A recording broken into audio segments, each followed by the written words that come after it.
In 2.13, we're given a particle in the harmonic oscillator potential that starts out with this state, psi x comma 0 equals our normalization constant A multiplied by this linear combination of 3 psi naught plus 4 psi 1, where psi naught and psi 1 are sort of the stationary state wave functions for the harmonic oscillator that we solved earlier on in this section.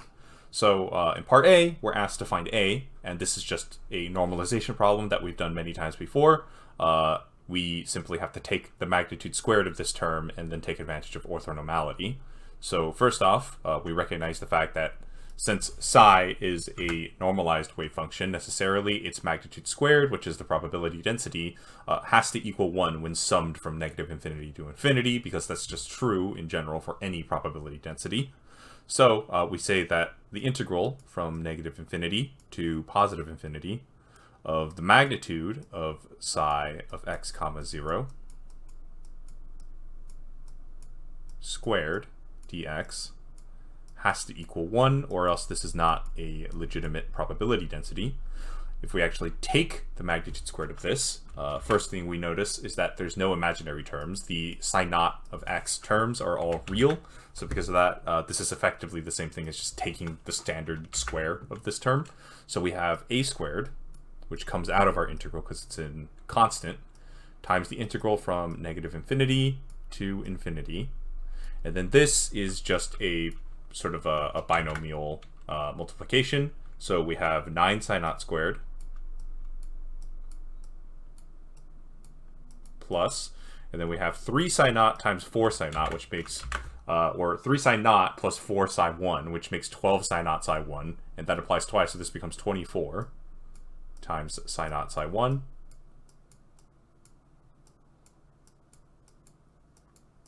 And then finally 16 psi 1 squared. And then we close this with a dx, and this necessarily has to equal 1. So we can split this instantly into 3 different integrals. We have a 9 psi naught squared integral, we have a 24 psi naught psi 1 integral, and we have a 16 psi 1 squared integral. This one in the middle instantly cancels out to 0 because psi, or the stationary states of psi for the harmonic oscillator, are orthonormal, meaning that any integral, any infinite integral from negative infinity to positive infinity of psi n psi m is going to be equal to a Dirac delta of nm, meaning that if n and m are not equal, then the integral has to equal 0, and if n and m are equal, then the integral does equal 1. So this is going to be equal to a squared times our integral from negative infinity to infinity. And then since this one goes to 0, we just ignore it, leave it out, and we have 9 psi naught squared plus 16 psi 1 squared dx, and this has to equal 1. Then this splits into 2 separate integrals, the 9 psi naught squared and the 16 psi 1 squared. The integral from negative infinity to infinity of psi naught squared and psi 1 squared are respectively both equal to 1, since psi naught and psi 1 are already normalized wave functions. So this gives us a squared times 9 plus 16 is equal to 1. This is just 25. We bring it over to this side and we get that a has to equal 1 over 5. So therefore, the actual wave function that we want is going to be psi of x comma 0 is equal to 3/5 psi naught of x plus 4/5 times psi 1 of x. And that's part A. Part B has multiple parts. Let's do this one at a time. First off, we want to construct psi of x comma t.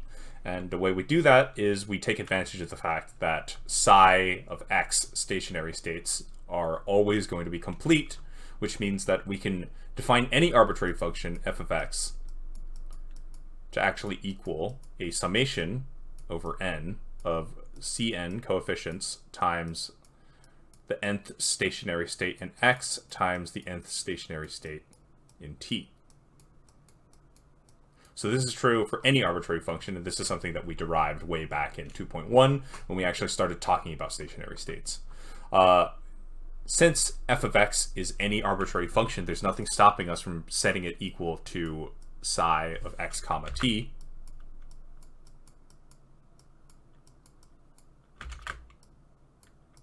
So our goal is going to be to find the coefficients c sub n in order to actually be able to express this summation as like an actual sort of linear combination.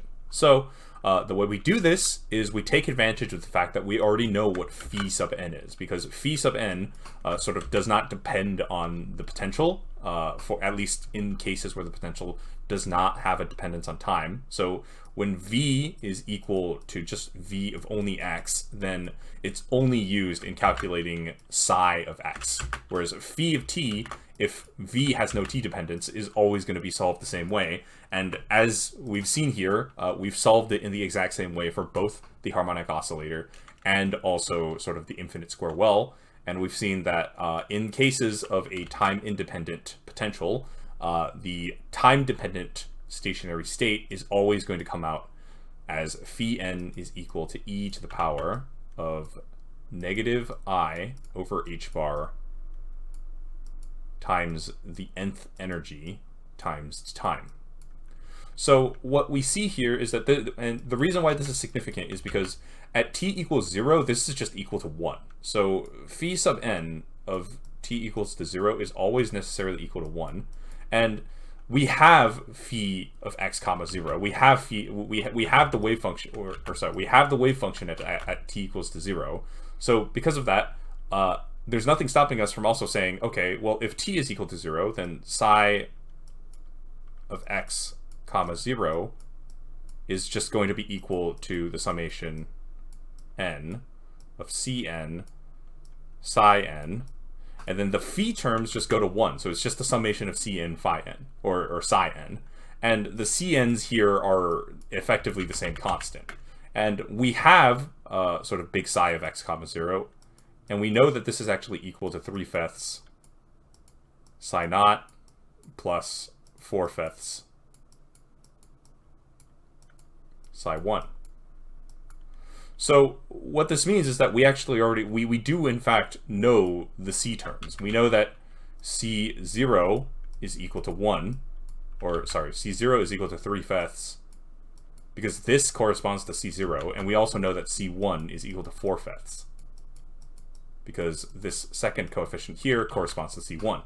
So if we know that, and we also already know the general form for phi of n, and we also know that for the harmonic oscillator, the energy levels are going to be equal to n plus 1/2 times h bar omega, then we effectively sort of, we've solved it, because we know that c2 and beyond is just going to be equal to 0. So this is just really just a sum of two terms. So more generally, psi of x comma t is going to be equal to c1 psi 1 phi 1 plus, or sorry, this is actually supposed to be 0 because the index starts from 0, and then plus c1 psi 1 phi 1. Okay, yeah, so it's c0 psi 0 phi 0 plus c1 psi 1 phi 1. And then there technically are additional terms, but these are all just equal to 0. So it's effectively, if we write this out fully, it's just going to be plus 0, plus 0, plus 0, blah, blah, blah, all the way to infinity. So this is our time-dependent solution. And if we want to actually write this out fully, we can do that as well. So we know that sort of the base state wave function is equal to psi 0 is equal to m omega over pi h bar to the power of 1/4, and then this is multiplied by e to the power of negative m omega over 2h bar x squared. And then we know that psi 1 is equal to that same constant m omega over pi h bar to the power of 1/4, this time multiplied by an additional square root of 2m omega over h bar, and then multiplied by x, and then multiplied by the same exponent, so e to the negative m omega over 2h bar times x squared. And we solved for psi 0 in section 2.3, and we solved for psi 1 in one of the earlier problems. I believe it was example 2.4. So look back on those if you don't know how we're getting these. And now it's just a matter of plugging everything in, because phi naught is going to be equal to, let's see, following this formula is going to be equal to e to the negative I over h bar times, and then n0 gives us 1/2 h bar omega multiplied by t, and then phi 1 is going to be equal to the same form, so e to the negative I over h bar, but this time instead of 1/2, since n is equal to 1, we're going to have 3/2 times h bar omega, and then multiplied by t. So now we just plug everything in. So more generally, psi of x comma t is going to equal, let's see, so we have c naught, which is 3/5, and then we're multiplying it by psi naught, which is this m omega term over pi h bar to the power of 1/4. And then we're multiplying by the exponential, which is e to the negative m omega over 2h bar times time squared, or sorry, x squared, my bad. And then we're multiplying by phi naught, which is this term. So the h bars cancel out and we get e to the, let's see, what is this? Negative I over 2 times omega t. And then we're adding the second term, which is c1, which is 4/5, multiplied by psi 1, which we have over here. So the same constant, m omega over pi h bar to the power of 1/4. And then the constant square root 2m omega over h bar multiplied by x multiplied by e to the power of negative m omega over 2h bar times x squared, and then multiplied by psi 1 here, where h bar cancels out again, so this is e to the negative, let's see, this will be negative 3/2 I, so negative 3/2 I, and then omega, and then t. So we're adding these together, and instantly we see that there's a few terms that we can sort of distribute out. So more generally, if we make things a little bit neater, psi of x comma t is actually equal to, and the first thing we can take out is this m omega over pi h bar to the 1/4 term, so m omega over pi times h bar to the 1/4. Then we also see that we have this same e term, so this is going to be e to the power, oops, of negative m times omega over 2h bar times x squared. So that cancels out the constant term and that cancels out the exponential. And then what we have left is what? 3/5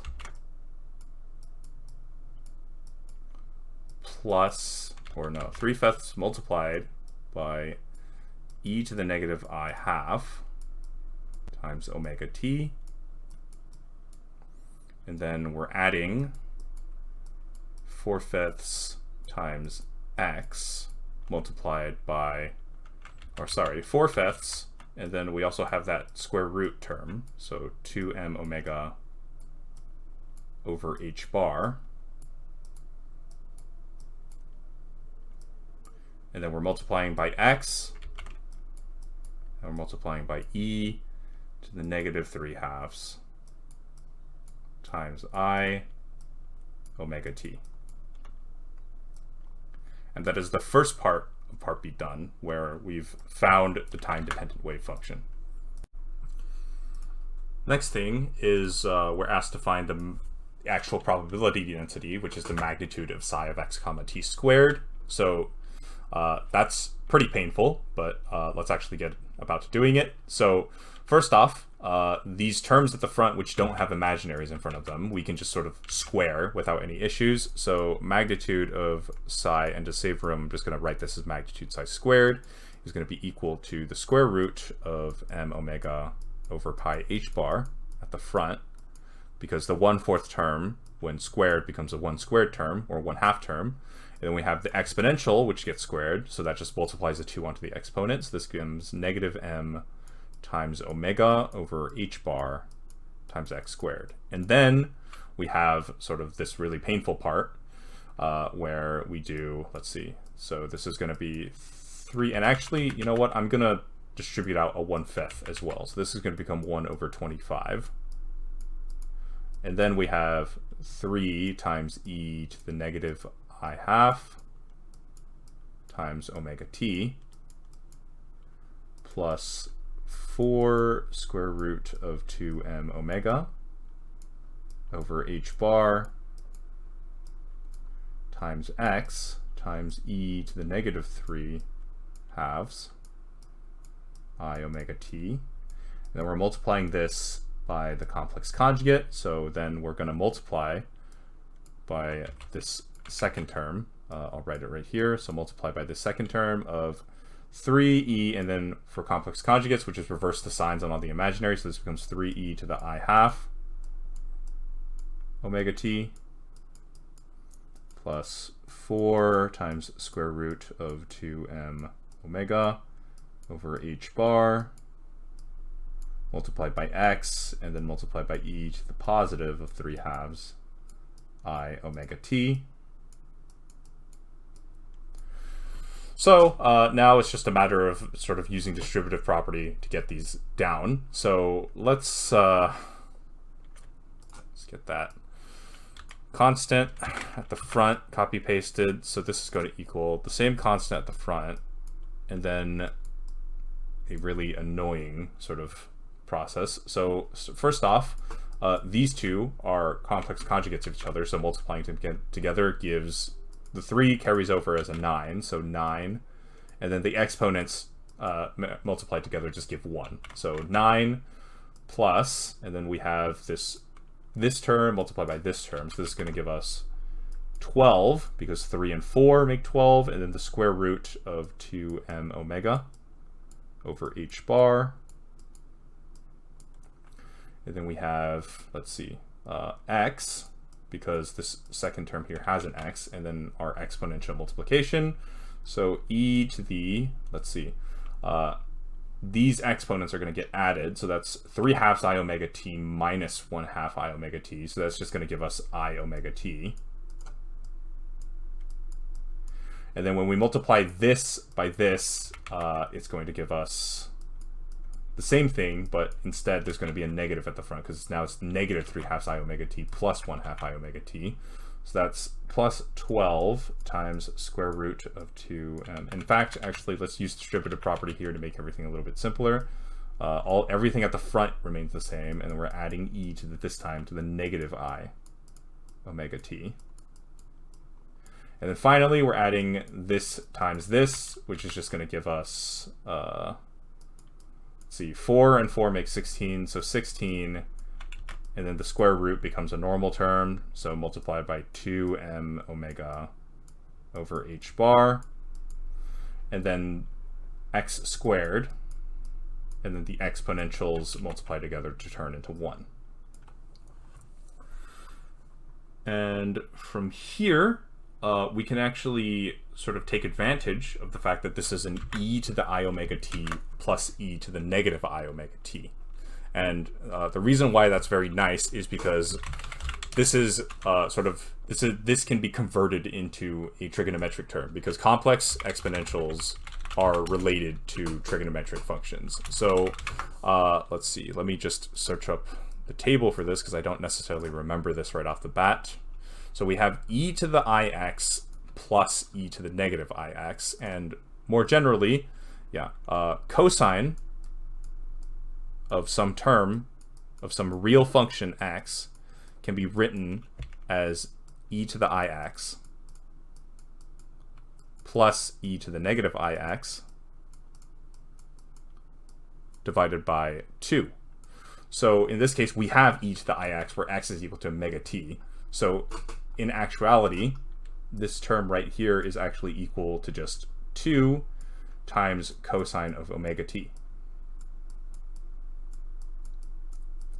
So if we write everything out fully, then what we have is that the magnitude of psi squared is going to be equal to the same constants at the front as before. And then with everything in the inside, which is 9 plus, and then the 2 multiplies at the front, so this becomes 9 plus 24 times the square root of 2m omega over h bar times x times cosine of omega t. And then added with, let's see, 2 times 16 is 32, so 32 m omega over h bar times x squared. And this is the final form for the actual probability density. The next thing that Griffiths notes is that he tells us specifically to not get too excited if the magnitude of psi x comma t squared oscillates at exactly the classical frequency. So what exactly do we mean by that? What we mean is that there's a cosine of omega t term here. So what this implies is that magnitude psi squared will oscillate with time at some angular frequency omega. This is interesting because the psi naught and psi 1 and just in generally all of the stationary state solutions for the harmonic oscillator were originally derived with the assumption that it was oscillating at that same sort of frequency omega.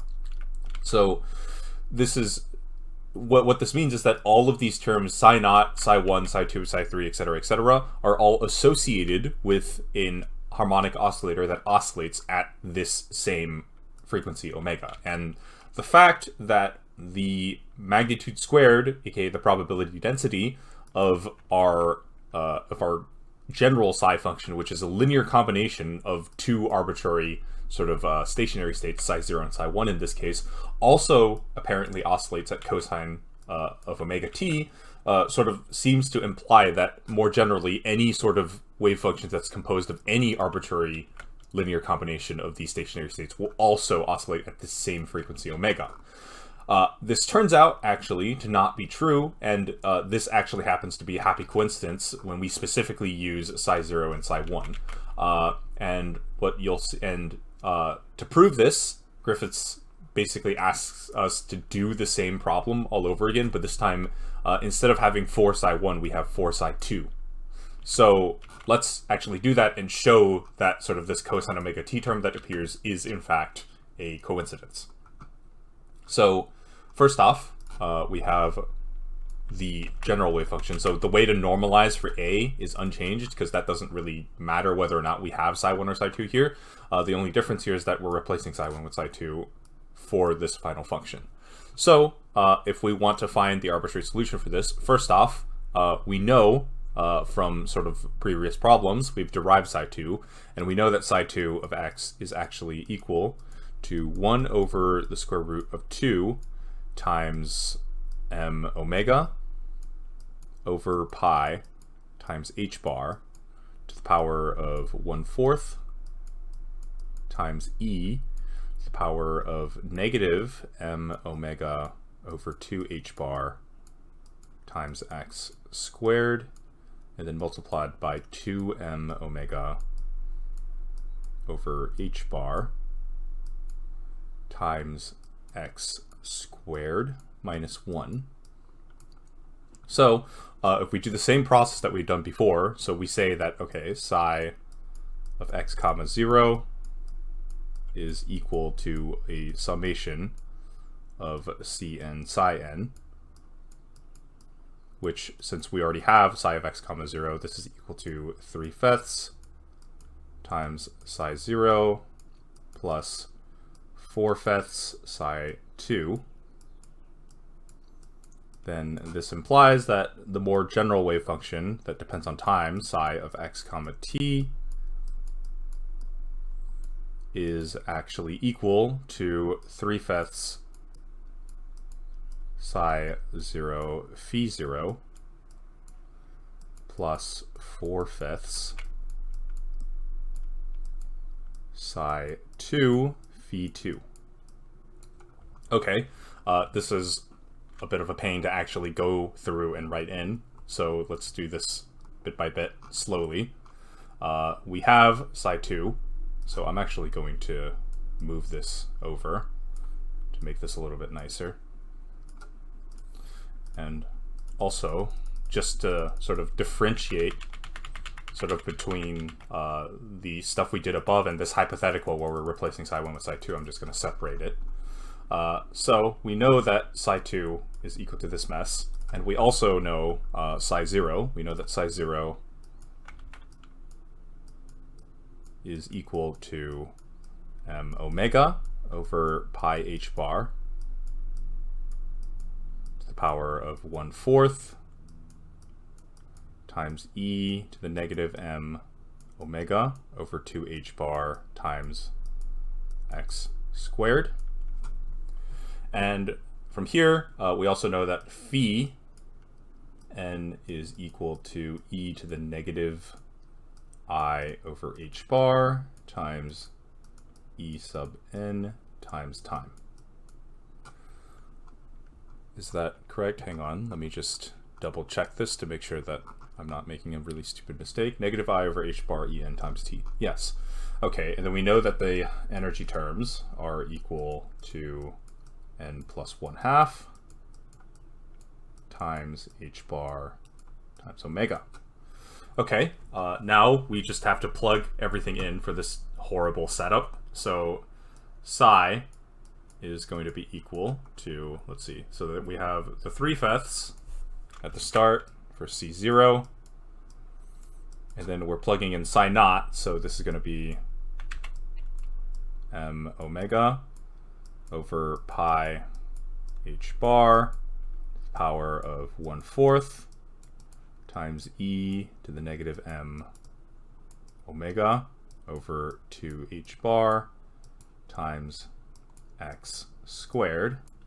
And then we're multiplying by phi naught, where the nth energy is just 1/2 h bar omega, so this is going to be equal to e, and then let's see, 1/2 h bar omega, that's negative 1/2 times I omega t. Next, we add the second term, which is going to be 4/5, so plus 4/5, and then psi 2, which is times 1 over root 2, and then multiplied by m omega over pi h bar to the power of 1/4, and then multiplied by the exponential e to the negative m omega over 2h bar multiplied by x squared, or whoops, yeah, x squared, and then multiplied by this extra term, 2m omega over h bar times x squared subtracted by 1. And then we're multiplying by phi 2, which is going to be e to the, let's see, so at 2, this is going to be 5/2 h bar omega, so negative 5/2 I omega t. And then from here, we can sort of distribute out some terms. First off, the 1/5. So psi is going to be equal to 1/5, and then we can distribute out the m omega pi h bar, so m omega over pi h bar to the 1/4. And let's just mark our progress here. We also have the exponential term that we can take out, so e to the negative m omega over 2h bar times x squared. And then this is going to be multiplied onto this distribution terms. So this is 3e to the negative 1/2 I omega t And then we're adding, let's see, 4 over root 2 multiplied by 2m omega over h bar times x squared minus 1 times e to the negative 5/2 I omega t. And at this point, this is our general wave function. The next thing that we want to do is we want to take the magnitude squared, because what we're trying to prove in the first place is we're trying to prove that not all of these probability densities necessarily oscillate at the same angular frequency of omega. So we have to take the magnitude squared. And that involves sort of taking this term and squaring it. So before anything, before we write down any of this, let's just try to find out what this term squared actually is. So first things first, we have to take, so let's see. Oops. I'm going to take this and I'm going to multiply it by its complex conjugate, which is effectively, well, it'll be easier if I do this. So I take this and I multiply it by its complex conjugate, which basically takes all of the negative terms in front of the i's and turns them into positives. So what does that give me? So first off, the first term, the e's cancel out to 1, so we just have 9. Next off, this term with this term, so that's a bit of a pain. That's going to give us 12 over square root of 2 at the front. And then we have this 2m omega over h bar x squared minus 1. And then we're multiplying by, let's see, e to the negative 1/2 I omega t times e to the 5/2 I omega t. That's 5/2 minus 1/2, so that's 4/2, or e to the positive, so e to the power of 2I omega t. And then what's next? We do the same thing, but with sort of the second term and the first term. So all the constants at the front stay still, and we can just distribute in this exponential. So this negative 5/2 I omega t plus 1/2 I omega t. So this is going to be plus e to the negative 2I omega t. And then finally, we're multiplying these two last terms. So this is going to give us, let's see, 4 times 4 is 16, and then root 2 becomes 2, so that's just 8. So we have 8 multiplied by this 2m omega over h bar x squared minus 1 squared term, and then the exponentials just go to 1, so that doesn't matter.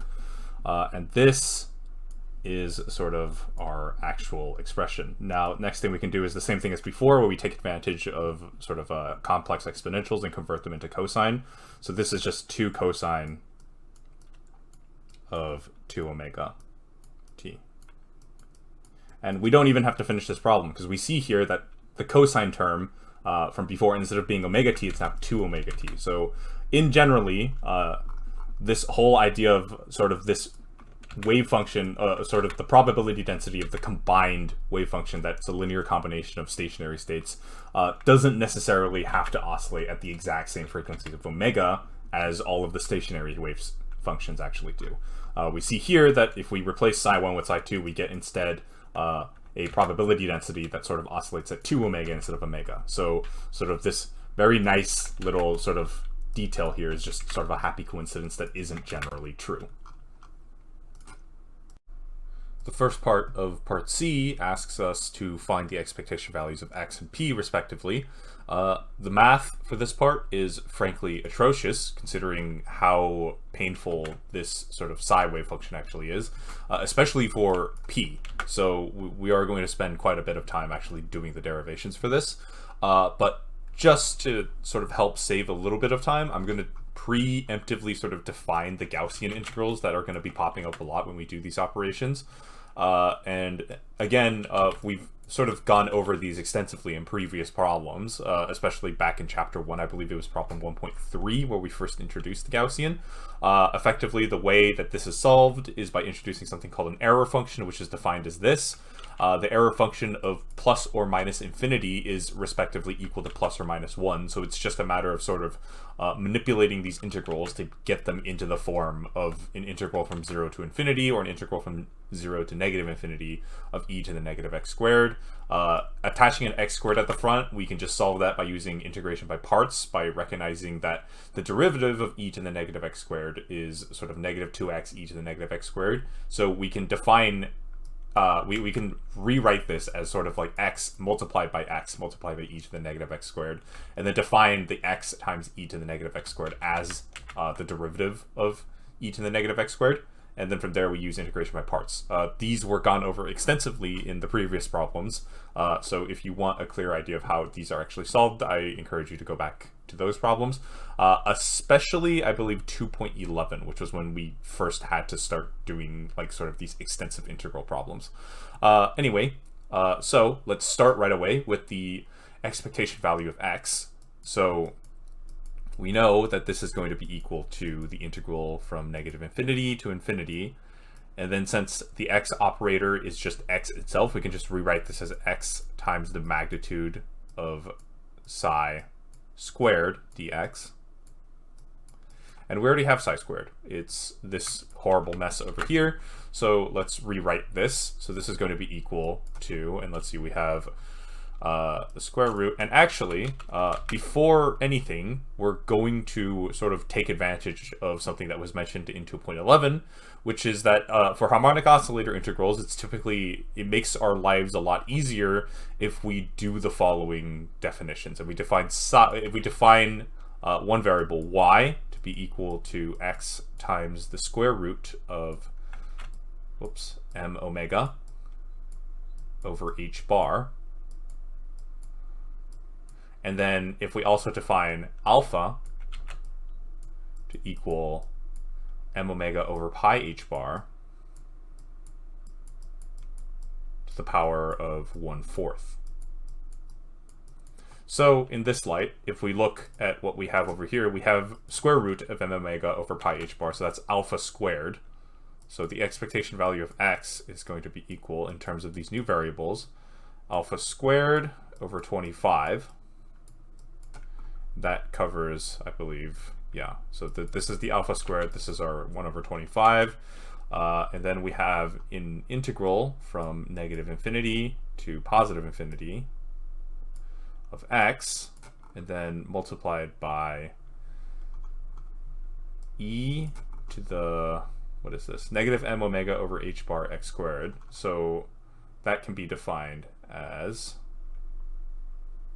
negative y squared, I believe, because x squared, because in that case we get that from the fact that x is going to be equal to the square root of h bar over m omega times y. So if we substitute that into here, then we get y squared times h bar over m omega, which is the exact reciprocal of this fraction, m omega over h bar. So it becomes negative y squared. Then we're multiplying by this thing over here, which is 9 multiplied or plus 24 times square root of 2m omega over h bar. And then we have an x here, which will convert to y. So this is going to be times the square root of h bar over m omega times y. And instantly these two cancel out. So we're left with 24 root 2 times y. And then we have cosine of omega t.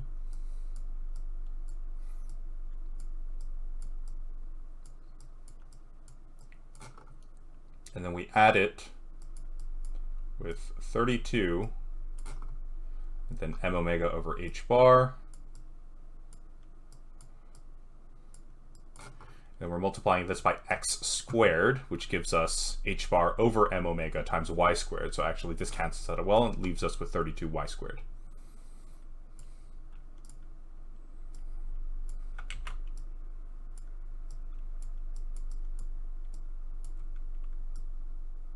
And then we're capping this all off with dx. Okay, furthermore, next step, let's sort of convert this x to a y. So if we do that, then we're also going to convert this dx into a dy. And as we've said in previous problems, every single x that's converted to a y and every single dx that's converted to a dy gives an extra factor of square root of h bar over m omega, meaning that this whole thing gets sort of, whoops, don't want to, shifted to the right, and we're going to add an extra factor of square root of h bar over m omega squared, which just becomes h bar over m omega, like this. Okay, now we can sort of take advantage of the fact that e to the negative y squared is an even function, and so because of that, any odd function that gets multiplied onto this even function is going to result with the overall product becoming odd, and the symmetrical integral from negative a to a of any odd function is always going to be 0. So automatically we can sort of split this into 3 integrals via distributive property. This is 1, and then with this one, this multiplied by 9 is 1 integral, multiplied by this middle term here is the second integral, multiplied by the end term is the third integral, and we can just get rid of any of the odd functions because those automatically evaluate to 0. So if we see here, we're going to have a power of y to the first term, which is odd. We're going to have y here to the first power multiplied by y here, which is going to give us a second power term, which is even, so we keep this middle one. We get rid of the 9. The y squared times the y is going to give us y cubed, which is also odd, so we get rid of that. And we're left with, thankfully, a much more simpler integral of alpha squared over 25 times h bar over m omega multiplied by our integral from negative infinity to positive infinity of 24 root 2 cosine of omega t. There's a horrible t, my apologies. And then we have, let's see, y squared times e to the negative y squared dy. We can move this out, and what we're left with is the integral of y squared e to the negative y squared dy, which is the exact same as this. That's just going to give us square root of pi over 2. So this is going to equal, let's see, 24 over 25 times alpha squared times h bar over m omega multiplied by root 2 times cosine of omega t, and then multiplied by square root of pi over 2. Let me just make sure. Yeah, square root of pi over 2. Okay, now we can actually rewrite alpha squared as the square root of m omega over pi h bar. So if we do that and move everything here to the right a little bit, square root of m omega over pi h bar, yeah. Square root of m omega over pi h bar. First things first, we can cancel out the square root of pi over here with the square root of pi over here. So that gives us 1 and h bar. So we have square root of m omega over h bar, and then we have h bar over m omega. So that's effectively going to cancel out, and we're going to give 24 over 25 times the square root of h bar over m omega times the square root of 2, which we're just going to implement into the square root, times cosine of omega t. And then the 2 is going to create a 12 with the 24 on top, so we're going to get 12 over 25 actually. And that is the expectation value of x. Now that we found expectation value x, we're going to have to do the same thing with the expectation value of p, which is probably one of the worst parts of everything we've done up to now, starting from chapter 1, just because doing the integral of this and actually following through with the calculation is just an atrocious, sort of horrible, messy piece of math that at least when I was doing this through, it took me like around 4 hours just to sort of derive everything and fix all of the mistakes that I kept making, just because there's so many terms that we have to work with. So let's take this slowly, bit by bit. We have to take psi star multiplied by negative IH bar and then the derivative of psi. So I've preemptively written out psi here, and I've preemptively also written it in terms of the alpha and y variables to make the calculation simpler, as was suggested earlier on. And now let's take the derivative of psi. So psi prime is going to be equal to the same constant, alpha, and I'm going to preemptively derive out or distribute out the 1/5 term that's common here. And then we have the derivative, so d by dx of this horrible thing.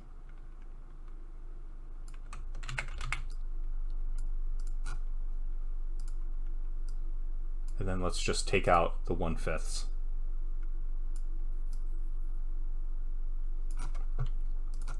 Okay, so this is a chain rule derivative. So we start by taking the derivative of e and just multiplying that to that. So this is going to give us alpha over 5, and then we're multiplying, let's see, negative m omega over h bar times x, and then this exponential. I'm going to preemptively start changing variables. So this is just negative y squared over 2. I'm also going to change this x to y. So this gives us a factor of square root of h bar over m omega, which is a reciprocal of this. So it's going to give us, it's just going to turn this into a square root as I turn this into a y. And then this is getting multiplied by this, which is unchanged. And let's also just sort of preemptively change this to a y. So that's going to give us a square root h bar over m omega term, which cancels out conveniently with this. So this square root is just going to become, it's going to go from 4 times this horrible thing to 4 times root 2, which is very nice. Next, let's add, and then we're going to attach this onto the derivative of this. So this is going to be plus e to the negative y squared over 2. And then we're going to, let's see, multiply this by the derivative of this just goes to 0 because it has no x dependency. And then we're left with this, but just taking out the x. So we're left with 4 times, in fact, let's just copy paste this to make our lives a little bit easier and just erase the x term. Then I'll move this a little bit closer.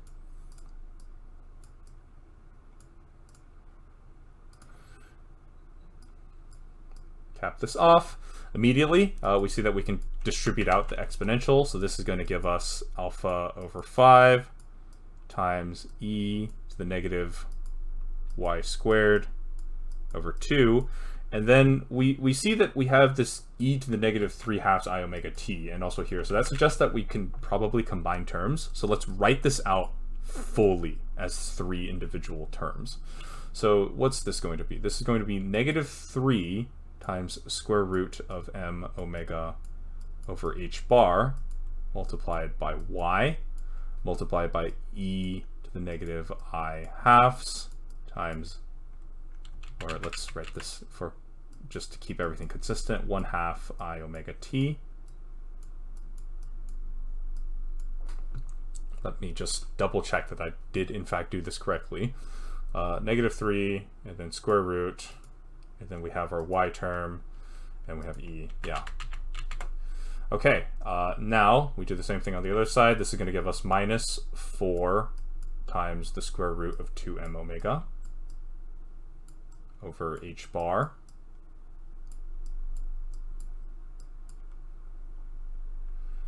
that's this, the y's become y squared. And then we have our e to the negative 3/2 I omega t.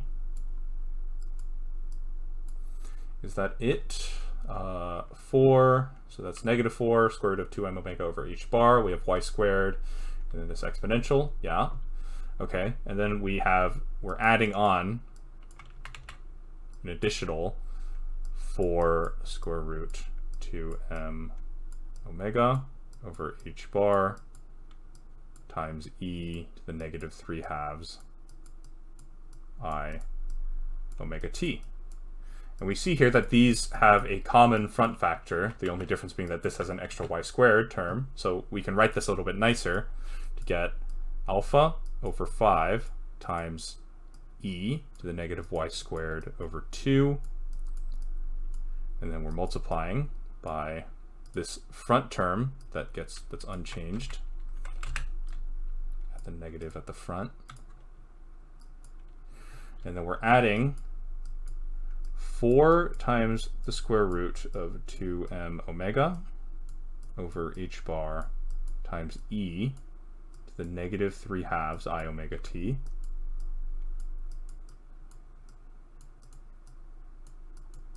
And we're multiplying by 1 minus y squared. Okay, now that we have the derivative of psi, we can actually write out the expectation value for p. So this is going to be equal to negative I times h bar. And then we have our constants at the front, which is alpha over 5, which appears for both psi star or psi prime and psi. So this becomes alpha squared over 25. And then we want to convert our integrals in dx, and we want to convert it to dy. So that's going to give us a factor of square root of h bar over m omega.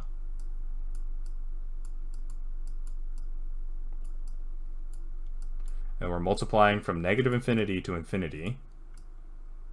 And then we have psi star, which is this term right here. Also, actually, no, before anything, we see that both terms, both psi and psi prime, also have this e to the negative y squared half, which just gets squared, so this becomes e to the negative y squared.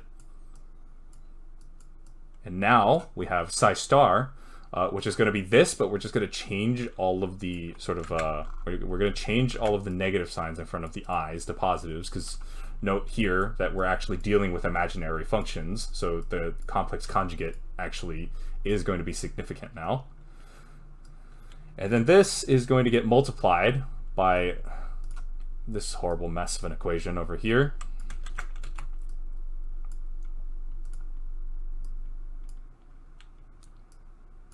And then we're multiplying by dy to close the integral. Okay, this is an integral of 2 binomials, so we're going to have to sort of, we're going to have to make some substitutions here, or not substitutions, but we're going to have to do some stuff here. So let's start like using distributive to multiply this out. So I'll define term 1 as this term multiplied by this term. So that's going to be negative 9 times the square root of m omega over h bar. And then we have this y term at the end, and then the two exponentials just multiply together to become 1. So that's it for term 1. Let's see, let me just make sure that this is correct. Yes, it is indeed. Okay, now let's do term 2, which is going to be this term multiplied by this term. So what's that going to give us? 3 and 4 are going to make 12. And then we have the square root, so it's this term and this term, so we also have the square root of 2m omega over h bar.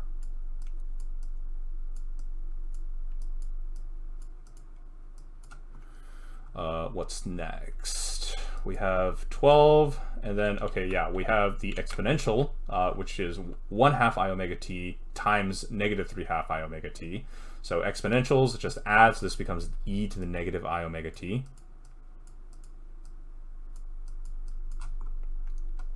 And then we have this 1 minus y squared term. So we can just distribute this out immediately and get that this is equal to this minus the same thing, but with a y squared attached to the end.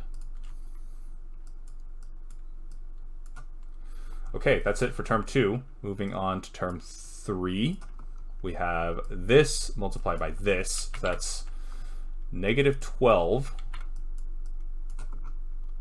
and then square root of 2m omega over h bar. So that's all the constants at the front taken care of. Then we have e to the I omega t now. So e to the positive I omega t.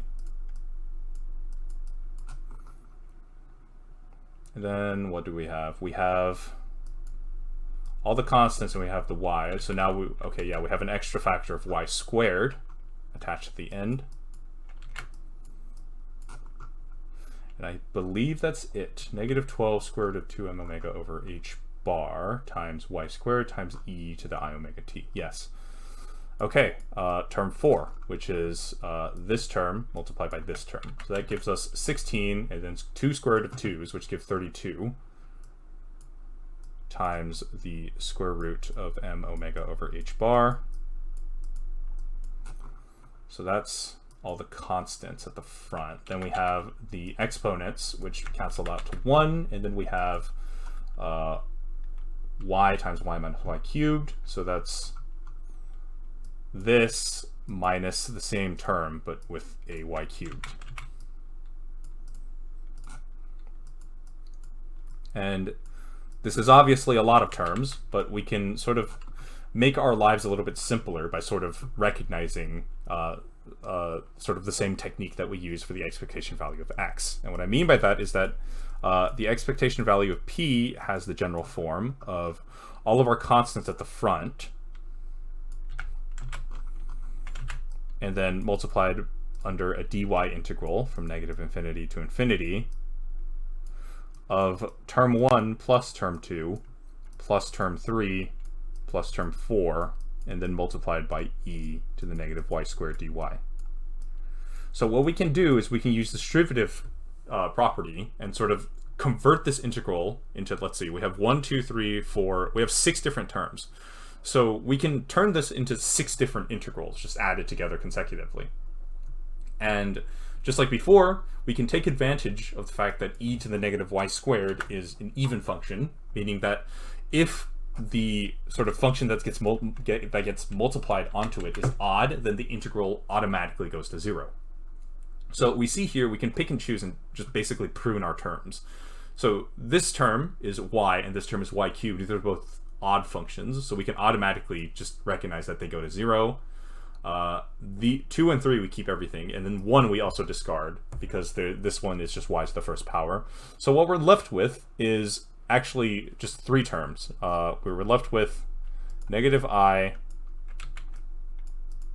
h bar alpha squared over 25 times the square root of h bar over m omega, and then our integral from negative infinity to infinity of, and we can even collect terms. We can say, okay, we can write negative 12 times square root of 2m omega over h bar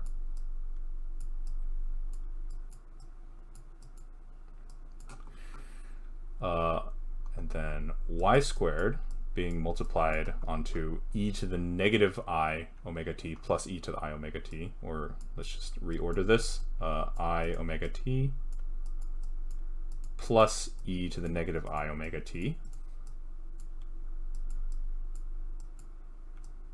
And then we have our third term, which is, let's see, this term, so plus 12 square root 2m omega over h bar times e to the negative I omega t. And then this is getting closed with a dy. Is that correct? Plus 12 square root of 2m omega over h bar e to the negative I omega t. Yes, that is correct. Okay, this is just 2 different integrals. One of them is, and oh, actually, I completely forgot. Everything here is getting multiplied by a Gaussian. So let's cap this off and then write an e to the negative y squared dy. So this is actually two different integrals. One of them is a y squared e to the negative y squared integral, and the other one is just an e to the negative y squared integral. Because remember, everything else outside has no y dependence, so everything else is a constant, it just comes out. So immediately, we sort of go back to these two properties, which we've defined earlier. And what we're going to see is that the expectation value of p is going to equal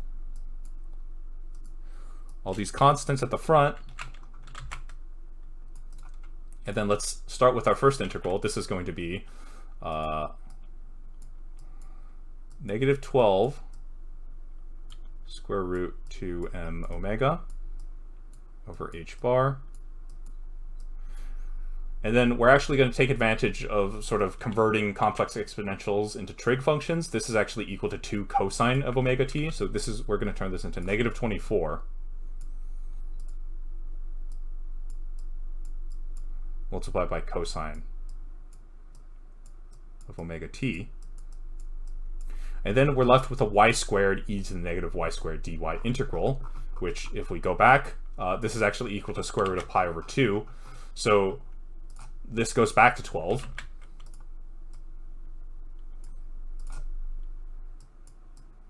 And then we're left with the square root of pi.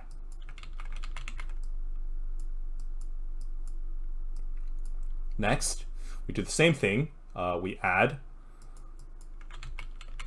I think I might be able to fit this on the same line this time, 12 times the square root of 2m omega over h bar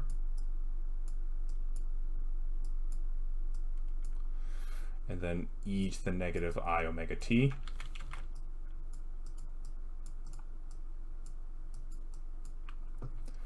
And what do we have? This time it's e to the negative y squared dy, which is just square root of pi.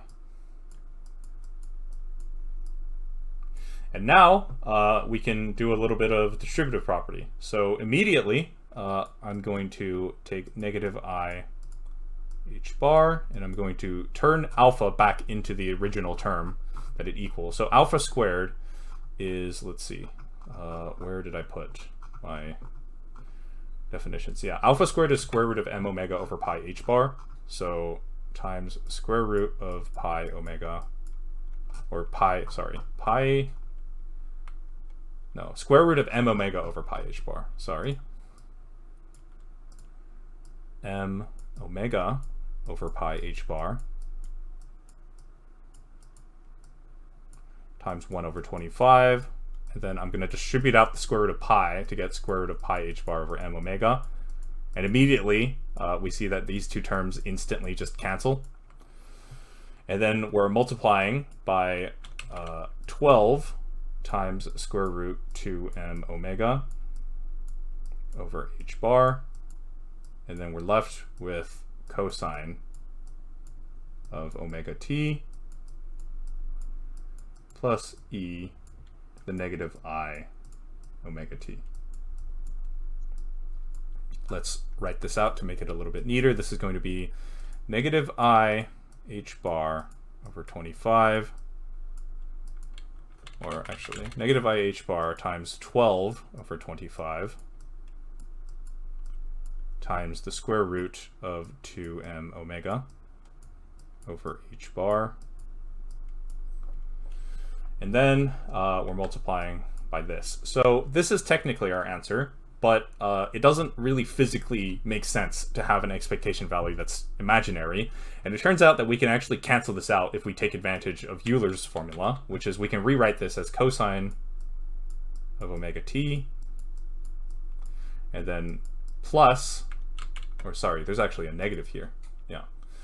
So negative cosine omega t, and then we can write this, because e to the negative I omega t is cosine of omega t minus I sine omega t. So this is plus cosine of omega t minus I sine of omega t.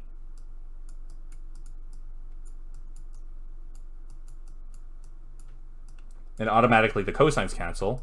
What we're left with is that the two i's can cancel to make a negative. And then we have a, let's see.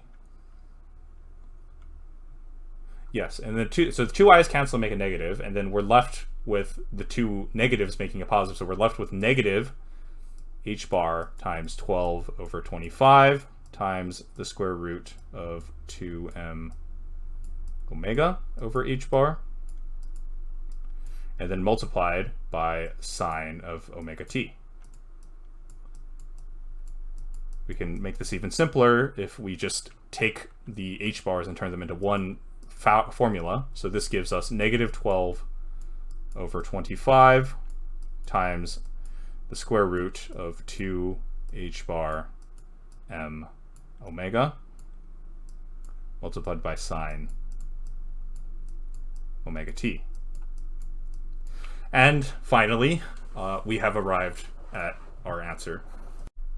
Next, for part C, or the final part of part C, we're asked to verify Erinfest's theorem, which is something we solved back in chapter 1, which states the following: that the derivative with respect to time of the expectation value of p is equal to the expectation value of the negative of the partial of the potential energy with respect to x.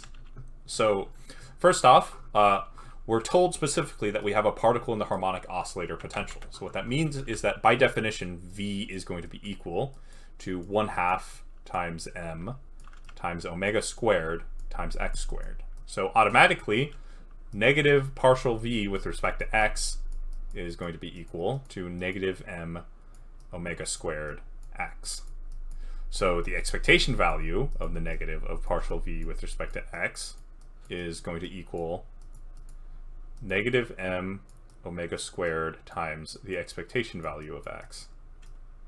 And we know what the expectation value of x is. It's equal to this thing. So this is going to equal negative m omega squared multiplied by this. Immediately, next thing we can do is we can take the derivative of p. So we know that the expectation value of p is equal to this. So d by dt of this thing is going to equal everything here, but with an extra omega here. So this is going to be negative times omega. And then this is going to change the cosine of omega t. So the question is, do these two terms equal each other? And immediately, we can cancel out the cosines. What else? We have the 12 over 25s that we can cancel out. We have a negative omega here that we can cancel out with the negative and one of the omegas. This is just can be written as the square root of 2 h bar m omega. So therefore, therefore these two terms are in fact equal, and the Erinfest theorem does in fact hold. Finally, for part D, we're asked, if we measured the energy of this particle, what values might we get and what probabilities? So if we think back to part B, where we constructed psi of x comma t, we found that when we used the completeness theorem and defined psi of x comma t to equal a summation in terms of Cn coefficients multiplied by stationary state solutions, psi n, phi n, respectively, we found that C0 equals 3/5 and C1 equaled 4/5. Now, if we think back to 2.1, one of the things that we sort of talked about in 2.1 was the fact that the magnitude of Cn squared was equivalent to the probability of being in a respective energy state E sub n. So since we're defining everything in terms of the harmonic oscillator, and the harmonic oscillator energies are defined as n plus 1/2 times h bar omega, then what we're really saying is that the magnitude squared of these terms are 9 over 25 and 16 over 25 respectively. So what we're saying is that we have a probability of being in the E naught state, which has an energy of 1/2 h bar omega. And this probability is equal to 9 over 25. And we have another probability of being in the first excited state, E1 equals to 3/2 h bar omega with a value of 16/25. And as expected, if we do a sanity check and add these two together, these do in fact equal 1, so they are in fact valid probabilities. And that is part D.